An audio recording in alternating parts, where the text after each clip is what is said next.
Shalom. Ada sukacita? Amin betul atau amin di sini? Amin. Puji nama Tuhan. Mari kita baca bagian firman Tuhan hari ini terambil dalam Yohanes pasal yang ke-11 ayat yang ke-16 sampai dengan ayat yang ke-32.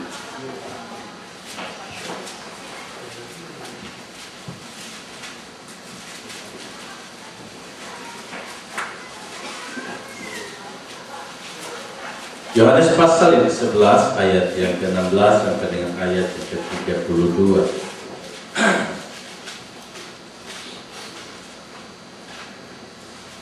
Mari kita baca berganti-gantian. Saya baca ayat yang ke-6, cuma Tuhan membacakan ayatnya yang ganjil. Yohanes 11 ayat yang ke-16 sampai dengan 32.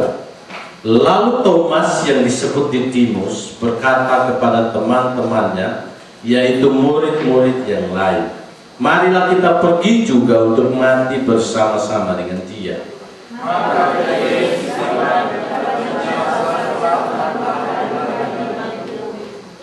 Betania terletak dekat Yerusalem, kira-kira 2 mil jauhnya.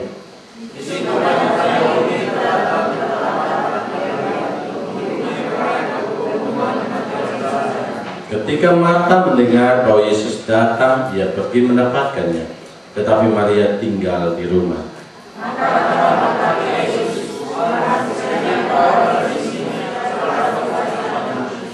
Tetapi sekarang pun aku tahu bahwa Allah akan memberikan kepadamu segala sesuatu yang kau minta kepadanya.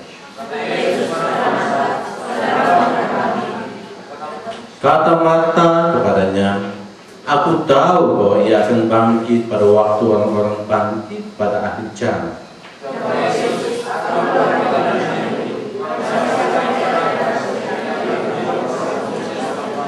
Dan setiap orang yang hidup dan yang percaya kepadaku tidak akan mati selama-lamanya. Percayakah engkau akan hal ini?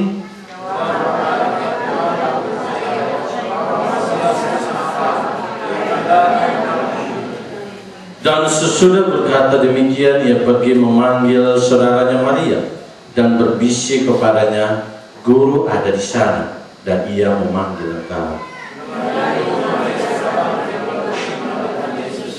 Tetapi waktu itu Yesus belum sampai ke dalam kampung itu, ia masih berada di tempat Marta menjumpai dia.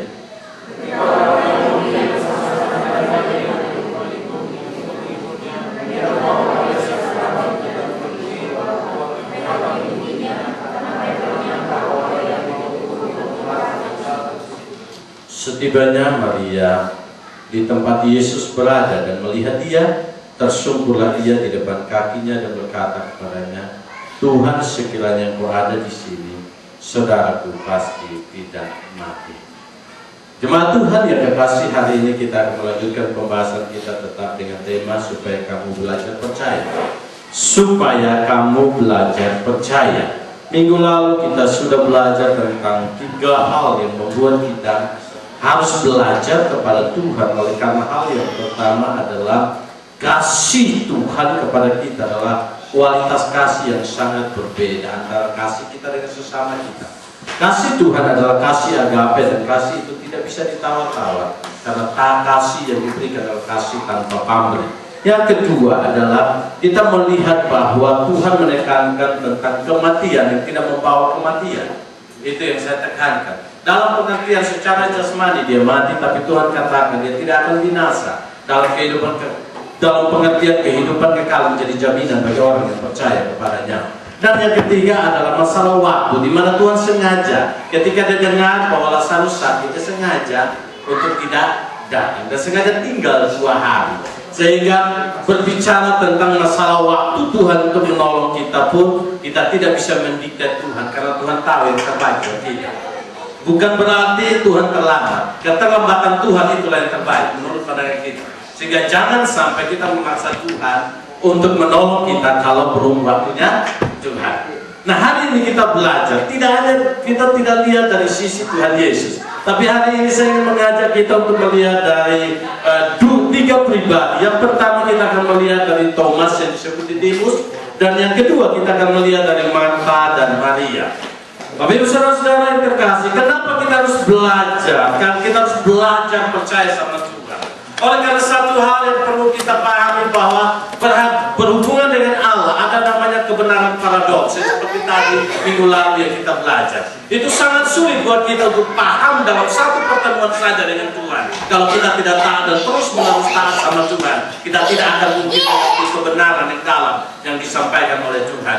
Nah, yang kedua adalah kenapa kita harus belajar percaya sama Tuhan. Bukan hanya kebenaran Allah yang sangat dalam buat kita, tapi yang kedua adalah keterbatasan pemahaman kita akan Allah, yang membuat kita akhirnya kadang kita harus belajar terus menerus sama Tuhan. Seringkali saya katakan bahwa menjadi murid di hadapan Tuhan tidak akan membuat kita menjadi guru. Belajar menjadi murid tidak akan menjadikan kita menjadi guru, karena terus menerus kita akan belajar dan belajar. Kenapa? Karena keterbatasan kita sebagai orang yang percaya, sebagai manusia yang masih diselimuti oleh dosa, yang membuat kita tidak mungkin mengerti Allah secara 100%. Maka disinilah konteks di mana kita harus belajar percaya. Nah, mari kita melihat dalam ayat yang ke-16. Di situ dikatakan, lalu Thomas yang disebut Didimus berkata kepada teman-temannya, yaitu murid-murid yang lain, marilah kita pergi juga untuk mati bersama-sama dengan dia. Kalimat ini kelihatannya rohani luar biasa, bukan? Ketika Tuhan bilang, ayo mari kita ke rumahnya Lazarus, mari kita pergi ke Betania untuk melihat Lazarus dan membangunkan Lazarus dari tidurnya. Mereka berpikir betul Lazarus tidur betulan. Kalau Lazarus tidur betulan, maka tidak perlu dibangunkan pun dia bangun. Betul? Dia ngorok bagaimanapun pasti ada waktunya dibangun. Ya? Pasti ada waktunya di mana dia bangun. Maka tidak usah pergi ke sana, tapi Tuhan katakan kita harus ke sana. Baru mereka kasih alasan, loh, bukankah kita baru kemarin dilempari dengan batu di Yudea? Kita harus lewat situ. Apakah kita harus lagi kembali mencari mati di sana? Tapi Tuhan katakan, bukankah satu hari ada 12 jam, dan barang siapa berjalan dalam siang hari, dia tidak akan mungkin terantuk. Dan kalau dia berjalan pada malam hari, dia akan terantuk. Nah, saudaraku, setelah ungkapan ini, Tuhan katakan kita harus pergi untuk membangunkan Lazarus dari tidurnya. Kemudian apa tanggapan daripada Thomas? Mungkin murid-murid yang lain berdiam diri. Wah, ini mau bikin apa? Ada dua hal yang bisa membuat mereka berdiam diri, dan mungkin mereka menolak tapi mereka tidak berani ngomong. Ada? Ya, kalau berhadapan dengan otoritas tertinggi kadang gitu. Ya, kadang ketika kita punya satu kemauan, begitu ya, satu keinginan ingin kita sampaikan. Tetapi ketika pemimpin itu sudah menyampaikan pendapatnya, walaupun berbeda dengan kita, tapi kadang kita mulai tahan. Saya pikir di sini tidak ada, tapi tempat lain itu ya. Kita tahan, padahal sebenarnya kita nggak setuju. Saya nggak tahu. Setelah dari situ di luar dia ungkapkan atau tidak. Kalau dia tidak ungkapkan di luar, saya pikir itu akan menjadi beban yang lama-lama menjadi bisul buat dia.